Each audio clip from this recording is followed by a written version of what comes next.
Our next speaker is a fellow African, Sukaina. She's from Morocco.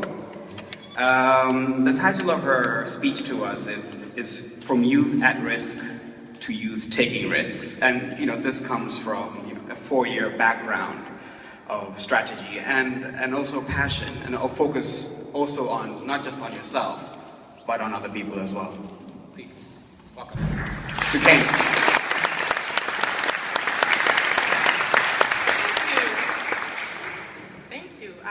That this is the first time that I talk in front of so many people, so I'm so pleased. I would like to start by telling you the story of a friend of mine.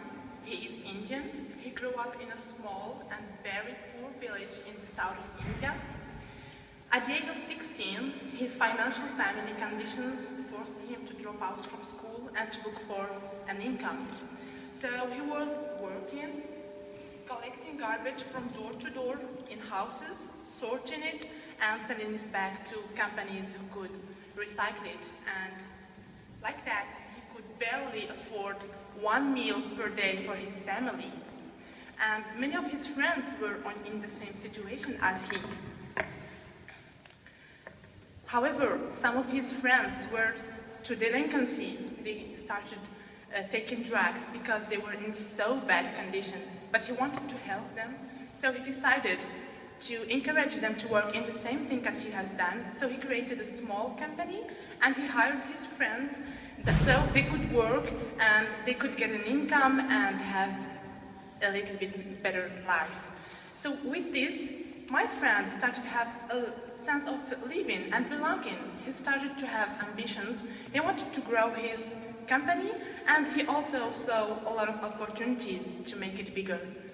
So he decided that in order to do that, he needs to be more educated. So he decided to go back to school, and he went to School of Engineering, specialized in environment and water management. Then he went to the US, and he could develop his company, make it bigger, hire more people, offer them some income, and today he is enrolled in the Berkeley MBA, developing a new nanotechnology that would help to make seawater suitable for drinking, and by using only 15% of the amount of energy that is used today. How many of you, I want to ask you a question, how many of you know someone who started from nothing, or who could barely afford 1 meal per day, and who is currently very successful? Can you raise your hands? Maybe in our close network or bigger network, there are so many people who are very known for this. And today, I want to talk to you about this example. I want you and I want us to be involved in helping more people having the same, let's say, life. So before that, I would like to give you some figures about youth today. Although in some countries the population is getting older, but in many countries, more than 50% of the population is younger than 25 years old. In 2013, 73 million young people were unemployed. In 2015, more than 600 million young people will be unemployed. And as Ban Ki-moon said in a conference last year, in 2013, the world would need to create 500 million of jobs to fulfill all this need. The economy today is not able to do that. However, there is a solution, and this is what I want to contribute to, and what I invite you to do as well, is to develop youth entrepreneurship. So, I would like to quote the CEO of Young Business International, Andrew Denver, who said that we should encourage, educate, and empower young entrepreneurs, because indeed, the more businesses we have, the more jobs. The more jobs we have, the better the economy. And the better the economy, the better welfare. The better welfare, the better world we will have. So that's why we would like to do that.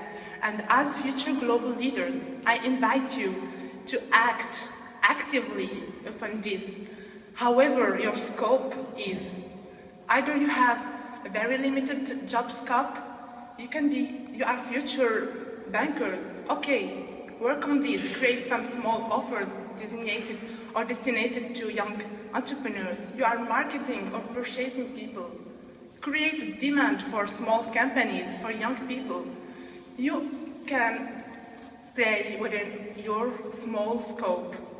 Or if you are more lucky, or in the future, you are working within a bigger scope, you are involved with the government, with the strategy making, with implementing bigger changes, I'm inviting you to think about creating an infrastructure for young people, to develop advisory institutions, to implement training programs, and especially to get inspiration from these 2 years of wonderful experience that we had within Sweden. Sweden offers 18 masters in entrepreneurship.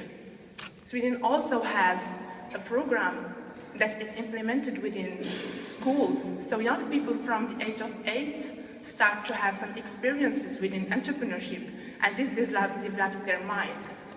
Sweden also has science parks, has incubators, has so many advisory agencies that help young people to make their ideas come to life, to innovate, they create jobs, and they have a better life.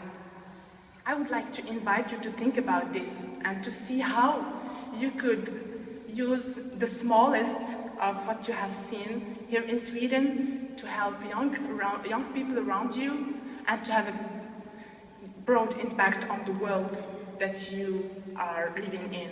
Let's grow our ambitions beyond our personal interest and change the world. So that's why I invite you to be the ones who help youth at risk today to become a youth taking risks. Thank you very much.